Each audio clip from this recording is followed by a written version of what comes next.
সামনে যে মুরগিটিকে দেখছেন, দেখুন সবার আগে এসে সে দাঁড়িয়ে পড়লো। তারা সাহস হলো না এই জলটা পার করার। মোরগটাকে খেয়াল করে দেখুন, মোরগটা কিন্তু পেছন দিকে হাঁটবে। আবার পেছন থেকে একটা মুরগি এসে সবার আগে জলটা পার করলো। তাকে যেতে থেকে বাকিদের মধ্যে সাহস, আত্মবিশ্বাস বেড়ে গেল। তারাও কিন্তু জলটা উড়ে পার করলো।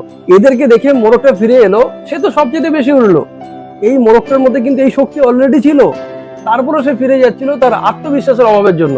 এদের চারজনকে জলটা পার করতে দেখার পরেও একটা মুরগি দেখুন, সে তারপরে কনফিউজ, মানে সে বুঝে উঠতে পারছে না এই জলটা সে পার করতে পারবে কিনা, আর পারলে কিভাবে পারবে। সে দেখলো যে একজন হেঁটে গেছে, বাকি তিনজন উড়ে গেছে, সে চাইলে হেঁটেও যেতে পারে, ওরাও যেতে পারে, কিন্তু সে নিজেই কনফিউজ। এটা কোনো মোরগ বা মুরগির গল্প না, এটা আমাদের লাইফের রিয়ালিটি। আমরা আজ সবাই আত্মবিশ্বাসের অভাবে ভুগছি।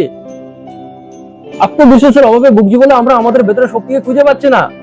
আমরা আজ আত্মবিশ্বাসের অভাবে এতটাই ভুগছি, যদি ঈশ্বর এসে আমাদের হাত ধরে বলে যে তুমি এটা করো, সাকসেস পাবে, তারপর আপনি করতে পারবেন না। কেননা নিজের প্রতি নিজের আত্মবিশ্বাস নেই তো।